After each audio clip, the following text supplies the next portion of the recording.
तो और मेरे भाइयों कैसे हो यार आप सभी लोग। तो आप सभी का स्वागत है मानवा 007 में। अब यार मेरे जहाँ पे मकान है ना वहाँ के ठीक आसपास ना मतलब एक दमकल्ला वगैरह चल रहा है। मतलब दमकल्ला उसे कहते हैं जिसमें पानी वगैरह आता रहता है, तो वहीं पे ही वो लगा रखा है इन लोगों ने। अब यार बैकग्राउंड में मतलब उसकी आवाज़ वगैरह आ रही होगी, वैसे आनी तो नहीं चाहिए पर लेकिन अगर आ रही होगी तो बस उसे इग्नोर कर देना, ठीक है। बाकी यहाँ एपिसोड की स्टार्टिंग में हमें दिखाई दे रहा होता है वैन वैन कह रही होती है कि तो बताओ कंडीशन क्या है और क्या है बताओ। जो सियान होता है ना वो कह रहा होता है कि देखो 2 घंटे ट्यूशन पढ़ाने के लिए ना मैं बस 8 8 घंटे की नींद लेना चाहता हूँ, ठीक है। मैं मतलब सोना वगैरह चाहता हूँ, वो बस यही मांग रहा होता है 8 घंटे। अब मैंने यहाँ पे सौकड़ जाती कह रही थी क्या सोना चाहता है मेरे साथ, ओ नो। अब वो सोच रही होती कि जो सियान है उसका मतलब ये है क्या, नहीं नहीं नहीं।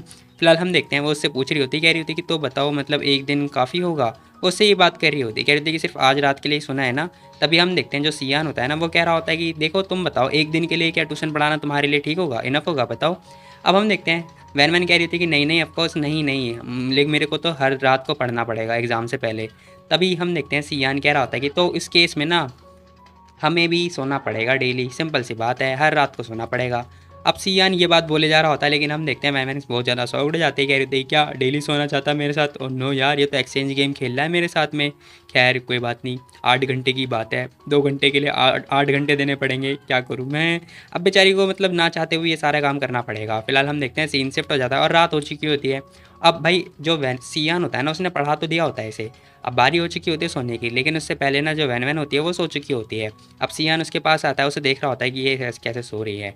फिलहाल वो उसके साथ जा रहा है सोने के लिए। तुम लोग क्यों देख रहे हो यार, तुम लोग थोड़े ना सोने वाले हो। फिलहाल वो आके चुपचाप लेट चुका होता है। तभी हम देखते हैं जो वैन वैन होती है ना वो डैडी डैडी चिल्ला रही होती है और बहुत ज़्यादा मतलब अपने फैमिली को मिस वगैरह कर रही होती है। कह रही होती है कि मैं वैन वैन सच बता रही हूँ, मैं बहुत मेहनत करूँगी, बहुत मन लगा के पढ़ूँगी, प्लीज़ डैडी प्लीज़ गुस्सा मत करो, प्लीज़ मुझे छोड़ के मत जाओ, प्लीज़ मेरे पास आ जाओ। फलाना ढमकाना जो भी है वो बोले जा रही होती है और मतलब उसकी आँख से ना आंसू वगैरह भी आ रहे होते हैं।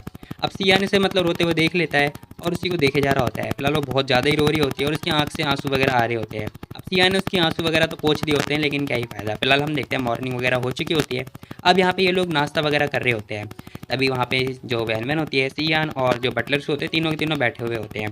तभी जो वैन वैन होती है ना वो उससे कह रही होती है सियान देखो आज सैटरडे है, तो क्या मैं अपनी फैमिली में मिलने के लिए जा सकती हूँ क्या, अपने पेरेंट्स के यहाँ पर जा सकती हूँ। अब वो परमिशन मांग रही होती है सियान से, लेकिन वो मना कर देता है, कह रहा होता है कि नहीं तुम्हें तुम्हारी फैमिली में जाके कुछ भी नहीं करना, ठीक है, तुम्हारी फैमिली वालों ने तुम्हें निकाल दिया तो तुम कुछ नहीं कर सकती। तभी बटलर से सोच रहा होता है कि ओह नो वैन वैन फिर से गलत दिशा में जा रही है, अब क्या होगा उसका। अब बटलर से तो यहाँ पे बहुत ज़्यादा शॉक्ड हो रहा होता है। तभी जो पैनमैन होती है वो कह रही होती है कि देखो मैं पहले ना बहुत ज़्यादा ही एरोगेंट थी और मैंने उन लोगों को बहुत ज़्यादा हर्ट कर दिया, बैडली तरीके से हर्ट कर दिया है। लेकिन मैं अब उनसे सच में मिलना चाहती हूँ, मैं सच में अब उनसे मिलना चाहती हूँ, तो प्लीज़ मेरे को मिलने दो। लेकिन हम देखते हैं सियान चुपचाप चला जाता है, कह रहा होता है कि नहीं नहीं नहीं, मैं अपने आप को दोबारा से रिपीट नहीं करूँगा, ठीक है। सुई चलो कंपनी चलते हैं। अब उससे ये बात बोल के जाने लगता है कंपनी के लिए। वो बंदा भी बोल रहा होता है कि हाँ यस सर। फिलहाल वो तो जा चुका होता है। तभी जो वैनमैन होती है ना वो सोच रही होती है कि ओ नो यार मैं क्या करूँ, मैंने तो बहुत ज़्यादा ही हर्ट कर दिया है। मैंने अपनी पास्ट लाइफ में किसी के साथ भी अच्छे संबंध नहीं बनाए, सच में मैंने हर किसी से जो भी कॉन्टैक्ट वगैरह जो भी रिलेशन है मैंने अपनी पास्ट लाइफ में सबसे तोड़ दिए हैं। लेकिन इस लाइफ में बिल्कुल भी नहीं ऐसा करूँगी। अब वो यही सारी बातें सोच रही होती है। फिलहाल थोड़ी देर के बाद हम देखते हैं वो बाहर की तरफ आती है, बाहर मतलब पढ़ भी रही होती है। तभी स्नोबॉल भी जो बैठा हुआ होता है, मतलब वाइट टाइगर है वो बैठा हुआ होता है। अब थोड़ी देर के बाद बारिश वगैरह आने लगती है। स्नोबॉल देख रहा होता है कि यार बारिश आ रही है और वो अकेली पड़ रही है। तभी वो जोर से दहाड़ लगाता है। अब वो जैसी दहाड़ लगाता है ना वैन वैन जागती है, क्योंकि वैन वैन यहाँ पे सो रही होती है, मतलब पढ़ नहीं रही होती है, वो सो रही होती है। फिलहाल वो जागती है, कह रही होती है कि ओह नो बारिश आ रही है, इसका मतलब भी मेरे को घर अंदर चलने के लिए कह रहा है। तभी वो बुक वगैरह बंद करती है, कह रही होती है कि चलो ठीक है बारिश आ रही है, चलो हम लोग अंदर चलते हैं। अब वैन वैन और जो स्नोबॉल होते हैं ना दोनों के दोनों अंदर की तरफ जा रहे होते हैं भागते भागते। अब हम देखते हैं ये दोनों अंदर की तरफ जा रहे होते हैं और बारिश वगैरह बहुत तेज आ रही होती है। फिलहाल थोड़ी देर के बाद हम देखते हैं भाई मौसम बिल्कुल चेंज हो चुका होता है, काले बादल बिल्कुल आ चुके होते हैं और यहाँ पे बहुत खतरनाक वाली बारिश आ रही होती है। वैन वैन का अलग ही दिमाग चल रहा होता है। वो कह रही होती है कि यार मैं यहाँ पर ऐसे बैठी हुई हूँ और मेरे पेरेंट्स कितना काम कर रहे होंगे, वहाँ पे जो गू फैमिली है वहाँ पर जाके काम कर रहे होंगे, शिट मैं यहाँ पे कैसे पीसफुली रह सकती हूँ, मैं बिल्कुल भी नहीं रह सकती। अब इसका ना बिल्कुल भी मन नहीं लग रहा होता पढ़ाई वगैरह में। कह रही होती कि ओ नो मेरा सिर बहुत दुख रहा है, क्या करूँ मैं। थोड़ी देर के बाद हम देखते हैं वो वहीं पे बैठे बैठे सो जाती है। अब वो सो तो जाती है लेकिन जब हम देखते हैं जो स्नोबॉल होता है ना वो चुपचाप उसे देख रहा होता है, दहाड़ रहा होता है, जो भी है दहाड़ लगा रहा होता है, लेकिन वो उठती ही नहीं है। फिलहाल थोड़ी देर के बाद हम देखते हैं रात वगैरह हो चुकी होती है और बिजली ना बहुत तेज़ी से कड़क रही होती है, क्योंकि बारिश कंटिन्यूसली आ जा रही होती है। हालांकि पता नहीं हमारे यहाँ पे बारिश कब आएगी यार, सच में मैं बारिश को लाना चाहता हूँ। थोड़ी देर के बाद हम देखते हैं वो घर पे आता है अब वो घर की तरफ निकल चुका होता है। बटलर फिर सोच रहा होता है कि ओह नो! वैन-वैन मुझे लगता है कि वैन-वैन अपने घर तो जाना चाहती है, लेकिन उसका जो इम्पैक्ट है ना, सियान के ऊपर बहुत तेज़ी से पड़ा है और सियान अपना कंट्रोल ना खोता जा रहा है धीरे-धीरे करके। फॉर एग्ज़ाम्पल अगर वो ऐसी हरकतें करती रहेगी तो मुझे लगता नहीं है कि वो अब बच पाएगी, क्योंकि सियान मतलब ऐसी जो लाइन है वो क्रॉस करने की कोशिश करे जा रही है। बस मैं ये चाहता हूँ कि वो मास्टर के ऊपर अपना ऐसे लक ट्राई ना करे। पता नहीं कितनी बार ट्राई करती रहेगी। अगर उसने लाइन क्रॉस कर दी तो मास्टर मतलब फिर वो कैसी भी हो, मास्टर उसे भूल ही जाएँगे, सिंपल सी बात है। मास्टर उसे मे बी हो सकता है कि वो जान से मार दे। अब वो यही सारी बातें सोच रहा होता है जब बटलर सू होता है और कार चला रहा होता है। थोड़ी देर के बाद हम देखते हैं वो जैसे ही अपने मतलब घर के अंदर आते हैं ना, मतलब अपने रूम की तरफ आते हैं, वो देख के शॉक्ड हो जाते हैं, पता नहीं क्यों। फिलहाल बिजली वगैरह फिर से कड़के जा रही होती है। अब वो अंदर की तरफ आते हैं, देख के बहुत ज़्यादा शॉक्ड हो जाते हैं। वो देख के शॉक्ड इसलिए होते हैं क्योंकि जो स्नोबॉल होता है ना, उसने अपनी मतलब अपने पेट के ऊपर उस वैन-वैन को लिटा रखा होता है। अब वो जैसे ही आता है स्नोबॉल देख रहा होता है। अब स्नोबॉल ना मतलब ऐज़ अ अपनी लैंग्वेज में उसे बोल रहा होता है, दहाड़ रहा होता है और उसकी लैंग्वेज में मतलब ह्यूमन लैंग्वेज में वो बता रहा होता है, कह रहा होता है कि देखो तुम्हारे पास इतना सारा टाइम है और तुम अपनी गर्लफ्रेंड को या फिर जो भी गर्ल है तुम्हारी, क्या तुम उसे जीना नहीं देना चाहते या फिर तुम उसे मारना चाहते हो? बताओ। तुम मतलब ऐसे हो, मतलब बिल्कुल भी टाइम नहीं है तुम्हारे पास, है ना? अब वो उसे ये बात बोल रहा होता है अपनी लैंग्वेज में। फ़िलहाल हम देखते हैं वैन-वैन बेचारी उसके पास ही सो रही होती है। थोड़ी देर के बाद हम देखते हैं सियान आता है, उसे उठा के लेके जा रहा होता है। बटलर जो होता है वो सोच रहा होता है कि ओह माय गॉड! जो ये स्नोबॉल है ये तो कभी भी किसी भी ह्यूमन के कांटेक्ट में आता ही नहीं है, लेकिन ये वैन-वैन के साथ कैसे? आखिर ये इसके साथ कैसे ऐसा रह सकता है? अब वो यही सारी बातें सोच रहा होता है, तभी हम देखते हैं वैन-वैन कह रही होती है कि मॉम, मम्मी, मम्मी, वो मम्मी-मम्मी चिल्ला रही होती है। तभी सियान कह रहा होता है कि डॉक्टर सन को बुला कर लाओ। बटलर तो कह रहा होता है कि हाँ ठीक है, यस सर, मैं बुला कर लाता हूँ। अब नेक्स्ट डे का सीन दिखाई दे रहा होता है जहाँ पर हम देखते हैं मॉर्निंग वगैरह हो चुकी होती है। अब जो वैन-वैन होती है ना वो जाग चुकी होती है। सनी जो सियान होता है वो कह रहा होता है कि तो तुम जाग गई हो? वो कह रही होती है कि हाँ, मैं जाग गई। फिलहाल वो उठ के बैठती है। अब जो सियान होता है उसे मतलब जो खिचड़ी वगैरह वो सब खिलाया जा रहा होता है। अब वैवन सोच रही होती है अपने मन में कि आखिर मैं ये देख क्या रही हूँ? क्या सियान मेरी तरफ मतलब और भी ज़्यादा जेंटल हो चुका है आज? क्या हुआ है इसे आज? अब वो ये सारी बातें सोच रही होती है। तभी वो उससे पूछने लगती है कि आखिर हुआ क्या था मेरे साथ, बताओ? अब जो सियान होता है वो कह रहा था कि कुछ भी नहीं, तुम्हें फ़ीवर था थोड़ा-मोटा, ठीक है? तो तुम खिचड़ी और लेना चाहती हो क्या? अब वो उससे खिचड़ी लेने की पूछ रहा होता है, वो मना कर देती है। तभी हम देखते हैं वो कहने लगता है कि चलो ठीक है, फिर तुम रेस्ट वगैरह कर लो, ठीक है? मैं चलता हूँ। अब वो रेस्ट बोलते हुए जाने लगता है और कह रहा होता है कि देखो जब तुम ठीक हो जाओगी ना, तब तुम अपने घर चले जाना, ठीक है? मिल के आ जाना। अब वो ये बात बोल देता है उसे। वैवन ये बात सुन के बहुत ज़्यादा शॉक्ड हो जाती है, कह रही थी क्या? सियान एक्चुअली में वो मान गया? कैसे? वो मेरे को घर जाने के लिए परमिशन दे दी उसने। Oh my God! आखिर हुआ क्या था जब मैं अनकॉन्शियस थी तो? अब वो ये सारी बातें सोचे जा रही होती है और सोच रही होती है कि आखिर हुआ क्या होगा जब मैं मतलब सदमे में थी तो हुआ क्या होगा? अब थोड़ी देर के बाद हम देखते हैं वैवन ना मतलब कार में बैठी हुई होती है और वो अपने घर की तरफ जा रही होती है और बहुत ज़्यादा खुश हो जाती है क्योंकि भाई वो अपनी फैमिली से मिलने वाली है।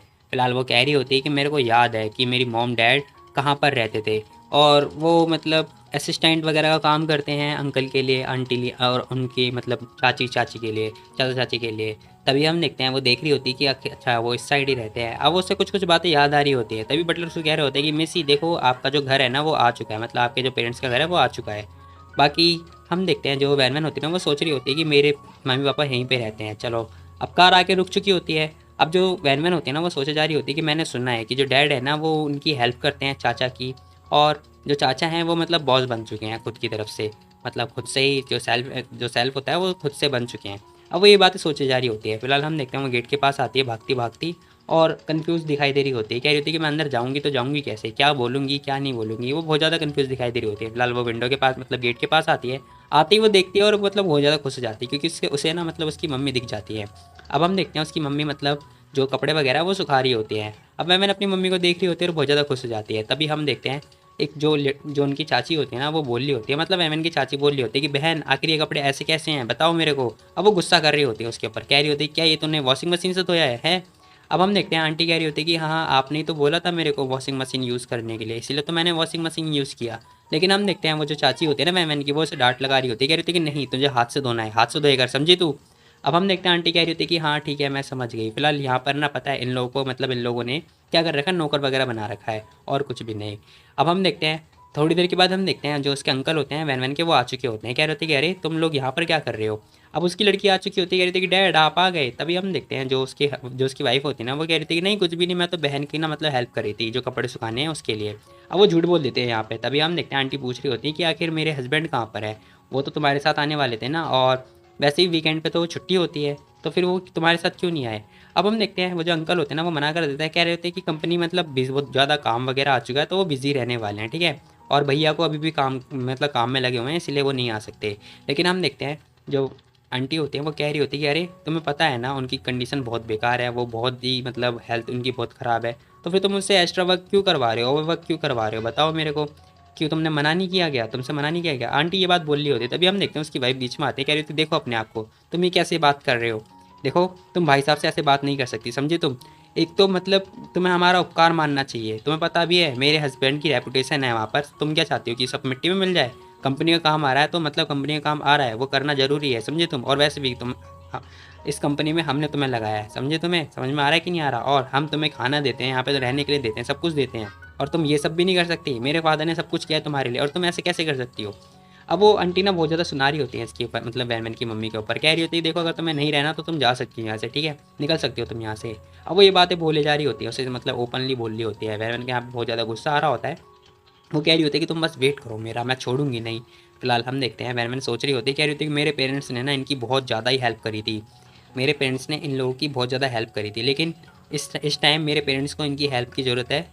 तो ये लोग मेरे पेरेंट्स का हाथ ही खा जा रहे हैं, जिस हाथ से मेरे पेरेंट्स ने इन्हें खाना खिलाया था। अब वैमन ये सारी बातें सोच जा रही होती है। फिलहाल वो कह रही होती है कि मॉम डैड आप बस मेरा वेट करना, मुझे माफ़ कर देना, मैं अभी कुछ कर नहीं सकती, लेकिन हाँ विश्वास करो मेरा, मैं झुकूंगी नहीं इस बार, और जल्दी से जल्दी ग्रो करूँगी, और बस मैं इन लोगों को दिखाऊंगी। अब वैमन अपने मन में प्रॉमिस वगैरह कर रही होती है, कह रही होती है कि मैं बस इन प्रॉमिस करती हूँ खुद से, फलाना ढमकाना जो भी है मैं करूँगी, मैं अपने पेरेंट्स को लेकर आऊँगी। पेरेंट्स को लाने के लिए मेरे को चाहिए पैसे, पैसे, और पैसे क्या करेगा, पैसे मेरी पेरेंट्स की जो लाइफ है वो कंफर्टेबल बनाएगा, और पैसा होने से मैं हो सकता है कि जो सिया है ना उसकी कैद से आज़ाद भी हो जाऊँ। अब थोड़ी देर के बाद का सीन दिखाई दे रहा होता है, मतलब कुछ दिनों के बाद का सीन दिखाई दे रहा होता है, जहाँ पर हम देखते हैं कॉलेज का जो एंट्रेंस एग्जाम है ना वो स्टार्ट होने वाला होता है। फिलहाल यहाँ पर ना एडमिट कार्ड वगैरह सब कुछ आ चुका होता है। वैवन यहाँ पे खुश हो जाती है, फिलहाल वो घर के लिए जा रही होती है, तभी उसके पास कार आ जाती है उन लोगों को पिकअप करने के लिए। उस कार में ना लेकिन हमें दिखाई दे रहा होता है कि सिया होता है। वैवन जोर से चिल्लाती है, कह रही थी कि आखिर तुम यहाँ पे क्या कर रहे हो। सिया कह रहा होता है क्यों, मैं क्यों नहीं आ सकता, बताओ, मैं तो बस ऐसी राइड के लिए आया हूँ, क्या ये इलीगल नहीं है। अब यहाँ पे सिया मतलब सुना रहा होता है, इसे कह रहा होता है कि तो बताओ क्या मैं राइड नहीं कर सकता। वो मना कर रही होती है, कह रही थी कि नहीं तुम राइड नहीं कर सकते, समझे तुम। तभी हम देखते हैं जो सियान होता है ना वो उसे प्रेजेंट के तौर पे एक गिफ्ट दे रहा होता है, मतलब एक केक वगैरह दे रहा होता है खाने के लिए। वो बहुत ज़्यादा खुश हो जाती है, कह रही थी कि वाह मेरे लिए थैंक यू सो मच। अब वो बहुत ज़्यादा खुश हो जाती है। तभी हम देखते हैं सिया कह रहा होता है कि हाँ हाँ खा लो बेटा खा लो, जितना खाना है उतना खा लो, खाने के बाद मोटी मोटी सी हो जाना, ठीक है, फिर अपने आप को ना अपना पेट जो है राउंड जैसा बना लेना, बॉल जैसा। अब वो उसे चिढ़ा रहा होता है, कह रहा होता है खा खा के मोटी हो जाओ, फलाना ढमकाना जो भी है। अब वो यही बातें बोले जा रहा होता है। वो कह रही थी क्या, देखो तुम्हें उससे क्या, मैं जितना खाऊँ जितना मर्जी उतना खाऊँ, तुम्हें उससे क्या हो रहा है। और फॉर एग्जाम्पल अगर मैं मोटी भी हो गई ना तो भी सियान मेरे को पसंद करता रहेगा, समझे तुम। लेकिन हम देखते हैं वो कह रहा होता है कि अच्छा तुम्हें क्या लगता है कि तुम हो कौन, वैसे भी तुम क्या एज अ कंसिडर करती हो कि तुम मेरी चाची हो। वैसे मैं बता दूँ पूरी सी फैमिली को पता है हमारी जो चाची होने वाली है ना वो और कोई नहीं किन होने वाली है, समझे तुम। अब वो ये बात बोल देता है जो सिया होता है। अब वो जैसे ये बात बोलता है ना हम देखते हैं यहाँ का माहौल बिल्कुल साइलेंस हो जाता है। अब वैमन के यहाँ पे गुस्सा तो आ रहा होता है, तभी वो बोल रही होती है, कह रही थी कि सिया बोलना जरा तुमने क्या बोला फिर से। वो कह रहा होता है कि देखो मैंने कुछ गलत नहीं बोला, मेरी जो नाइन्थ आंटी हो मतलब चाची बनने वाली है ना वो और कोई नहीं किन बनने वाली है, और तुम हो कौन, तुम्हें क्या लगता है कि तुम हो कौन, बताओ ना जरा। अब हम देखते हैं वो जोर से चिल्लाती कह रही थी कि भाड़ में जा। वो जो केक होता है ना वो उसके मुंह पे फेंक के मारती है। वो कह रहा होता है क्या ये क्या कर दिया। तभी हम देखते हैं वो उस पर गुस्सा कर रही होती है, कह रही थी कि मैं पहले मैं तुझे बता दूँ, अगर मैंने तुझे कुत्ते को भी खिला दिया ना तब भी जो किन है वो तेरी चाची नहीं बनने वाली, समझे तुम। अब वो ये बात बोले जा रही होती है, सिया का कान मतलब बाल पकड़ के खींच रही होती है। वो कह रहा होता है कि अरे तुम ये क्या कर रही हो। अब वो उसका बाल पकड़ के खींचे जा रही होती है। तभी हम देखते हैं जो सियान होता है ना वो उसे पकड़ लेता है और कह रहा होता है कि अरे क्या हुआ तुम्हें, तुम्हें चिंता करने वाली कोई ज़रूरत नहीं है, ठीक है, तो तुम इस पर मत चिल्लाओ, ओके। अब सियान उसे ये बात बोलता है, वैमन उसी को देखे जा रही होती है। अब वो ऐसे देखती है ना और देखने के बाद फिर पूछने लगती है उससे, कह रही होती है कि देखो मैं बता दूँ तुम्हें, प्लीज़ ऐसा मत करना, देखो आपके पास फ्रीडम है, ठीक है, आपके पास पूरी आज़ादी है कि आपको डिसाइड करना है कि आपको किससे शादी करनी है, और प्लीज़ आप प्लीज़ किन से शादी मत करना प्लीज़। अब वो ये बातें बोली जा रही होती है। तभी हम देखते हैं वो अपने मन में सोच रही होती है कि मेरे पास्ट लाइफ में ना जो वो लड़की थी किन, उसने स्नोबॉल को जान से मार दिया था क्योंकि वो पागल हो गई थी क्योंकि उसकी शादी नहीं हो रही थी इसीलिए। सियान कह रहा था कि ऑल राइट देखो तुम्हें कोई चिंता करने वाली कोई ज़रूरत नहीं है, ठीक है, मेरी कोई आज़ादी नहीं लेने वाला और मेरे को आज़ादी की कोई ज़रूरत है भी नहीं। तभी वैन उससे क्वेश्चन कर रही होती है, कह रही थी कि देखो मुझे पता है कि आपके पास कंट्रोल है, फॉर एग्जाम्पल अगर कुछ भी हो जाता है, ठीक है, तो क्या आप मेरे पर गुस्सा करोगे। वो कह रहा होता है कि नहीं बिल्कुल भी नहीं। तभी वो कह रही होती है कि फॉर एग्जांपल देखो मैं इन फ्यूचर बहुत ज़्यादा पावरफुल हो गई या फिर बहुत ज़्यादा इन्फ्लुएंशियल हो गई, ठीक है, तो मैं आपको एक कमरे में लॉक कर दूंगी या फिर मैं तुम्हारी फैमिली से तो आपको सेपरेट कर लूँगी। तो क्या आप देखो मैं बता दूँ, नो मैटर कहीं भी हैं हम लोग, लेकिन मैं तब भी आपको बहुत ज़्यादा पसंद करूँगी, समझे तुम। लेकिन हम देखते हैं सियान भी कह रहा होता है कि हाँ मैं भी तुमसे बहुत ज़्यादा पसंद करता रहूँगा, यही बातें हो रही होती है और मतलब किस वगैरह चल रहा होता है। फिलहाल हम देखते हैं यही सारी चीज़ें हो रही होती हैं और हम देखते हैं सियान कह रहा होता है कि देखो बटलर सू, तुम फटाफट ब्रदर को कॉल लगाओ, बड़े भैया को कॉल लगाओ और सिया से कह देना, उनसे कह देना कि जो सिया है ना वो आज रात को घर नहीं आएगा। अब बटलर सू यही बात बोल देता है, कह रहा होता है कि ठीक है, यस सर। थोड़ी देर के बाद हम देखते हैं सिया जोर से चिल्लाता है, कह रहा होता है कि सियान। अब वो ना सियान का नाम ले रहा होता है, कह रहा होता है कि सियान आखिर तुम चाहते क्या हो मेरे से, और क्या मैं राइड पे नहीं जा सकता, बताओ मेरे को। और वैसे भी ये काम तुम्हारा नहीं है, समझे तुम अपने काम से काम मतलब रखो, मैं यूनिवर्सिटी जाऊँ या फिर घर जाऊँ अपने। तभी हम देखते हैं सियान कह रहा होता है कि देखो मैंने सुना है जो कॉलेज जो स्कूल है ना उसकी छुट्टी वगैरह हो चुकी है, तो अब तुम क्या एडमिट करते हो, तुम्हें क्या स्वीकार है, बताओ मेरे को। क्या तुम स्कूल पढ़ना चाहते हो या फिर तुम शादी करना चाहते हो, अगर तुम्हें स्कूल नहीं पढ़ना तो तुम शादी कर लो, सिंपल सी बात है। तभी हम देखते हैं वैन वैन ने यहाँ पे बहुत ज़्यादा मुस्कुरा रही होती है, सिया कह रहा होता है कि बदला ले रही है ना मेरे से, बदला।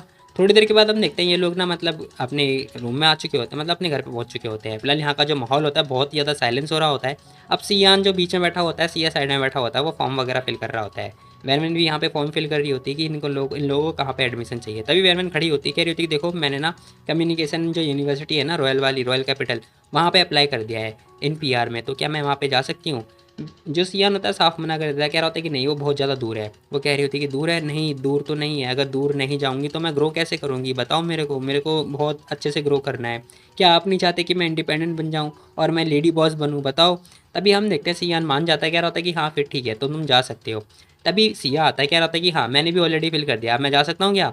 लेकिन हम देखते हैं तभी वैन वैन पूछने लगती है लेकिन क्या। अब सियान बता रहा होता है, कह रहा होता है कि पहली चीज़ तो मैं ना कुछ भी करने से पहले मेरी परमिशन लेनी पड़ेगी, समझी, कुछ भी करने से पहले। तभी हम देखते हैं जो सिया होता है ना वो सोच रहा होता है कि ये दोनों मेरे को सुना रहे हैं और वो जोर से बोलने लगता है, कह रहा होता है क्या तुम दोनों मेरे को सुना रहे हो, बताओ मेरे को तो नहीं सुना रहे ना। अब सिया ये बात बोल रहा होता है चिढ़ता हुआ। तभी सियान बोल रहा होता है, कह रहा होता है कि और सेकंड चीज़, तुम्हें चोट वगैरह नहीं लगवानी अपने लिए, ओके। अब वो से ये बात बोल रहा होता है। अब वह सोच रही होती, कह रही होती क्या देखो मेरे को तो बस डिग्री लेनी है और डिग्री लेने के लिए चोट का क्या काम, डिग्री से तो कोई चोट का कोई काम ही नहीं लेना देना नहीं होता। अब उसे कुछ समझ में नहीं आ रहा होता कि आखिर ये बात बोल के मतलब बोल किस मैनर्स में रहा है। तभी वो उससे कह रहा होता है कि देखो मैं तुम्हें जो बोलूँगा तुम्हें वही करना होगा, समझे तुम। वो कहने लगते कि हाँ मैं समझ गई, वैसे भी तुम तो बॉस हो ना, तुम्हें जो बोलना है तुम बोल सकते हो, मैं तुम्हारी बात मानूंगी। तभी सियान कह रहा होता है कि तीसरी चीज़। वो कह रही होती है क्या तीसरी चीज़ और भी है क्या। अब हम देखते हैं सियान कह रहा होता है कि हाँ देखो कॉलेज में जा रही हो, समझे तुम, वहाँ पे किसी भी लड़के के साथ में दोस्ती या फाइटिंग वगैरह या ड्रिंकिंग वगैरह कुछ भी नहीं करना है तुम्हें, समझे तुम। और हाँ जो भी मैंने प्रॉमिस किया है वो सब कुछ मेरे मूड के ऊपर डिपेंड करता है, ओके। अब उससे वो ये बात बोल रहा होता है। अब बेचारी सोचे मतलब वो कह रहे तो करे क्या, वो सोच रही होती है, कह रही होती है कि भाई ये आखिर फीलिंग कैसी है, मैं करूँ तो करूँ क्या, ये बंदा पागल हो गया है क्या, इसका मतलब मेरे पास कुछ भी नहीं है। फिलहाल हम देखते हैं थोड़ी देर के बाद हमें देखते हैं ये लोग ना एंट्रेंस देने के लिए, एग्ज़ाम देने के लिए जा रहे होते हैं। तभी वो ग्राउंड में आती है। अब यहाँ पे वेवन के दिमाग में ना कुछ खुरापात आइडिया चल रहा होता है, उसकी आंखें चमक रही होती है, वो स्नोबॉल के पास आ रही होती है उससे मजे लेने के लिए। फिलहाल वो हौले हौले उसके पास जा रही होती है। अब वो धीरे धीरे करके ना उसके पास जा रही होती है, स्नोबॉल के पास में जाती है, उसके सर पे हाथ वगैरह फेर के कह रही होती है बाय बाय टाटा। अब वो ये बात बोलती भागने लगती है। फिलहाल स्नोबॉल जागता है, फिर से मतलब हरकतें करता है। तभी वो जो वैन होती है ना वो कह रही थी कि चलो बाय बाय टाटा, मैं तुमसे एग्ज़ाम के बाद मिलूंगी, ठीक है बाय बाय। अब वैन ये बात बोलती हुई जा चुकी होती है। फिलहाल थोड़ी देर के बाद हमें दिखाई दे रहा होता है कि वो अपने स्कूल के पास आ चुकी होती है। वहाँ पर ना हम देखते हैं बहुत सारे पेरेंट्स भी आ चुके होते हैं, कह रहे होते हैं गुड लक गुड लक। वो कह रहा होता है कि हाँ हाँ ठीक है। आंटी कह रही होती है कि देखो तुम्हें सारे क्वेश्चन करने हैं, समझी तुम। थोड़ी देर के बाद हम देखते हैं सियान भी देख रहा होता है कि एक डैड ना अपने बेटे को सिखा रहे होते हैं, कह रहे होते हैं कि गुड लक बेटा और हाँ ऑल द बेस्ट। अब उसके डैड से ये बात बोल रहे होते हैं, बेटा कह रहा होता है कि यप डैड मैं अच्छे से दूंगा, ओके। अब सियान भी इसकी तरफ देखता है, तभी वो ना वैमन की तरफ देखता है। अब वैमन की तरफ घूरता है, वैमन भी उसी को घूर रही होती है। वैमन सोच रही होती है क्या ये मेरे को कुछ बोलेगा या फिर कुछ लव वर्ड बोलेगा। लेकिन हम देखते हैं वो उसका माथा चूम लेता है। सियान उसके जैसी माथा चूमता है ना वो, लेकिन उससे कुछ बोलता नहीं है, कह रहा होता है कि देखो तुम्हें ना रुकना नहीं है, समझे तुम। और उससे ये बात बोलता है, वो कह रही होती है क्या ये कुछ लव वाला कोट था क्या, ओह थैंक्स। अब वैमन ये बात बोल रही होती है। फिलहाल वो बाहर आ चुकी होती है और सोच रही होती है कि चलो ठीक है, लेकिन मेरे को जाने से पहले ना अपने भाई को मैं कॉल कर देती हूँ। अब हम देखते हैं वो फ़ोन निकालती है, अपने भाई को कॉल लगा देती है। अब कॉल लगाने के बाद कह रही होती है कि भैया देखो मेरे को ना एग्ज़ाम के बाद आपसे मिलना, ओके। अब वो उससे मिलने के लिए बात कर रही होती है, लेकिन हम देखते हैं उसका भाई जो भी उसका भाई होता है वो फ़ोन कट कर देता है। अब वो सोच रही होती है कि ओह शिट फ़ोन कट कर दिया, मेरे को तो पहले से ही पता था। अब फ़ोन जा नहीं रहा होता, मतलब कट हो चुका होता है। तभी हम देखते हैं वो कह रही होती है कि वैसे भी आज एग्ज़ाम है, भाई से मिलना इंपॉर्टेंट नहीं है, एग्ज़ाम देना इंपॉर्टेंट है। खैर चलो, ई वैन वैन फाइटिंग फाइटिंग फाइटिंग फाइटिंग, अभी अलग ही अपनी ख्याली पुलाव में होती है और मतलब अलग ही मजा ले रही होती है। फिलहाल थोड़ी देर के बाद हम देखते हैं 3-4 घंटे के बाद जो जो आफ्टरनून होता है ना वो खत्म हो चुका होता है और जो इनका एग्जाम है वो भी कंप्लीट हो चुका होता है। वैमन आती है बाहर, कह रही होती है कि ये फाइनली कंप्लीट हो गया। फिलहाल हमें कपल्स भी दिखाई दे रहे होते हैं जहाँ पर हम देखते हैं चूफेंग आता है, कह रहा होता है कि वैन वैन तो बताओ तुम्हारा एग्जाम वगैरह कैसा गया और तुम कैसी हो, ठीक हो ना तुमने एग्जाम ठीक किया ना। वो कह रही होती है कि हाँ हाँ इतना बुरा भी नहीं था, वैसे तुम लोगों का कैसा गया बताओ। वो कह रहा होता है कि यार इतना अच्छा नहीं गया, जो मैथ का पेपर था ना सब लोग बोल रहे थे कि बहुत ज़्यादा हार्ड आया है और मतलब वो लोग कह रहे थे कि आउट ऑफ सिलेबस भी आया है। अब चूफेंग ये बात बोले जा रहा होता है। अब हम देखते हैं वैन वैन कह रही होती है कि अच्छा हार्ड था क्या। अब वो अपने मन में सोच रही होती है कि जो सियान ने मेरे को क्वेश्चन पेपर दिए थे ना प्रिपेयर करने के लिए, यार वो तो मतलब उस केक का मतलब पीस था यार, क्योंकि जो सियान के क्वेश्चन थे बहुत ही ज़्यादा हार्ड थे। वो कह रही होती कि वैसे तुम बताओ यार नैन तुम्हें क्या हुआ, तुम ऐसे अजीब सा बिहेव क्यों कर रही हो। अब वैमन ना यहाँ पे बहुत ज़्यादा कापरी होती है और मतलब बहुत ज़्यादा ही गुस्से में होती है। वो उसके पास आती है वैमन के पास, कह रही होती है कि तुम्हें पता है मेरा जो हस्बैंड है मेरे को धोखा दे दिया उसने। अब वो रोते रोते ये बात बोल रही होती है जो यैन होती है। वैमन कह रही होती है क्या तुम्हारे हस्बैंड ने मतलब चूफेंग ने क्या किया, चूफेंग ने तुम्हारे साथ। अब चूफेंग कह रहा था कह रहे वैन मैं नहीं वो मेरे को रेफर नहीं कर रही है, ये हैन सैन्यू के बारे में बात कर रही है, समझे तुम, वो जो सेलिब्रिटी नहीं है वो उसके बारे में। अब चूफेंग ये बात बोल रहा होता है, वैमन सोच रही होती है क्या वो ग्लोबल एंटरटेनमेंट का हैन सैन्यू, अच्छा वो इतनी जल्दी उसे याद आ जाता है। तभी हम देखते हैं जैनन यहाँ पे बहुत ज़्यादा ही रो रही होती है। वो कह रही होती है कि तुम्हें पता है मैं बैट लगा के कह सकती हूँ तुम्हें, उसके साथ में किसी ने कोई डर्टी गेम खेला है, मुझे पक्का पता है। ये सारे रूमर्स फैलाए जा रहे हैं उसके खिलाफ। लेकिन हम देखते हैं चूफेंग कह रहा था कि तुम्हें क्या लगता है कि हमने अपनी आंखों से देखा है उसे लड़की के साथ हरकतें करते हुए। अब यानन को गुस्सा आ जाता है, वो कहने लगती है कि आखिर तुम मेरे हस्बैंड कैसे हो सकते हो और तुम मतलब ऐसा कैसे बोल सकते हो कि उसने ऐसा कुछ किया है, क्या तुमने अपनी आंखों से देखा या तुम्हारे पास कोई एविडेंस है, बताओ मेरे को। तभी हम देखते हैं वो बेचारा चुप हो जाता है, कह रहा होता है कि हाँ हाँ ऑफकोर्स मेरे पास एविडेंस है, सब लोग तो यही बात बोले जा रहे हैं। अब हम देखते हैं जो पीछे वैनमैन होती है ना वो बेचारी सोच रही होती है, कह रही होती है कि दोनों की फाइट ऐसी होती है क्या। फिलहाल वो कह रही होती है कि अब मुझे क्या करना चाहिए यार, सब लोग मतलब बोल रहे हैं कि उसने लड़कियों को मॉलेस्ट वगैरह किया है, क्या करूँ मैं, ऐसा तो हो ही नहीं सकता, इम्पॉसिबल। वही बंदा कह रहा होता है कि अब मैं इसमें क्या कर सकता हूँ यार, भला दुनिया ऐसा बोल रही है तो मैं क्या करूँ। वैवन भी सोच रही होती कि हाँ देखो जब तक वो खुद से एडमिट नहीं करता ना तब तक हम किसी पे कुछ भी नहीं बोल सकते, समझे तुम। अब वो यही बातें सोच रही होती है। तभी हम देखते हैं यानन यहाँ पे रोए जा रही होती है कंटिन्यूसली। वो कह रही थी कि मुझे क्या करना चाहिए, मेरा सेलिब्रिटी है, वो रोए जा रही होती है। तभी वैवन सोच रही होती है कि एक मिनट मेरे पास एक आइडिया है, मेरी जो पास्ट लाइफ थी ना मैंने ऑलरेडी इसके बारे में सोच रखा था और मेरे पास इसके लिए जो सॉल्यूशन है ना वो भी मैंने सोच रखा था। अब वैवन यहाँ पे बहुत ज़्यादा खुश हो जाती है क्योंकि इसके पास ऑलरेडी प्लान है। तभी सीन शिफ्ट होता है, हमें ना हैन यू का घर दिखाई दे रहा होता है, हैन सान यू का घर।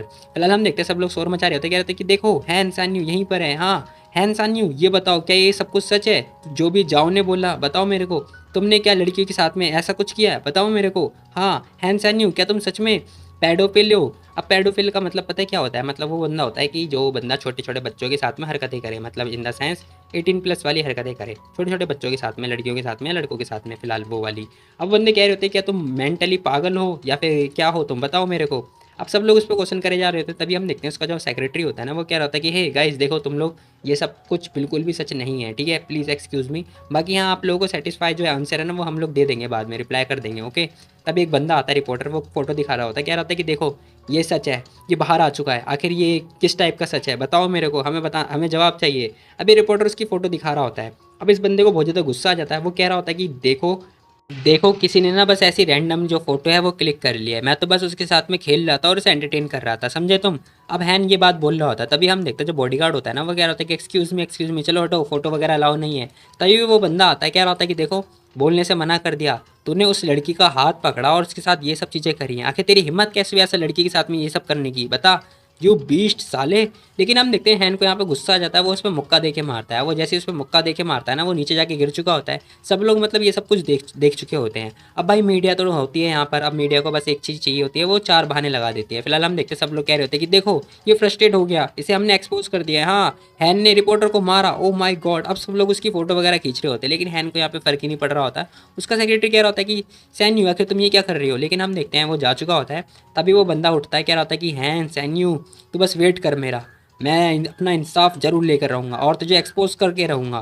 फिलहाल सीन शिफ्ट तरह में दिखाई दे रहा होता है, दरवाजा बंद हो चुका होता है। वो बंदा चिल्ला रहा होता है, कह रहा होता है कि सैन्यू आखिर तुम इतनी जल्दबाजी में क्यों हो, बताओ मेरे को। उन सारे रिपोर्टर ने मतलब ये सब करने की कोशिश करी, अब उन लोगों का क्या रिएक्शन होगा बताओ। तुम क्या कर रहे हो यार। तभी हम देखते हैं उसका फ़ोन बज रहा होता है, उसकी सेक्रेटरी का। अब वो फ़ोन उठाता है, सामने से आवाज़ आ रही होती, कह रही होती है कि देखो मैं गर्ल्स का फादर बात कर रहा हूँ, मुझे आंसर चाहिए, आंसर। अब वो बंदा शॉक्ड हो जाता है, कह रहा होता है क्या आंसर, कैसा आंसर। वो हेलो कर रहा होता है। वो बंदा कह रहा होता है कि देखो तुम्हें क्या न्यूज़ रिसीव हुई, या फिर तुम्हें कोर्ट का जो समन है वो मैसेज मिला, बताओ मेरे को। अब ये बंदा हंस रहा होता है, ये और कोई नहीं जाओ होता है। ये बंदा कह रहा होता है कि जाओ, आखिर तेरी हिम्मत कैसे हुई ये सब करने की, देखो तुम्हें जितना पैसा चाहिए तुम बस बोल दो, और लेकिन मीडिया को सब कुछ सच सच बता दो। वो बंदा कह रहा था क्या सच, बेटा सच तो यही है कि जो है नैना वो एक पेडोफिल है और परवर्ड है। अब वो बंदा यही बात बोलता है, वो फोन कट कर चुका होता है। और इसी के साथ ये एपिसोड यहीं पे खत्म हो जाता है। तो गाइस तुम लोग बताओ तुम लोग को ये वाली वीडियो कैसे लगी। तो मिलते हैं कल, बाय बाय।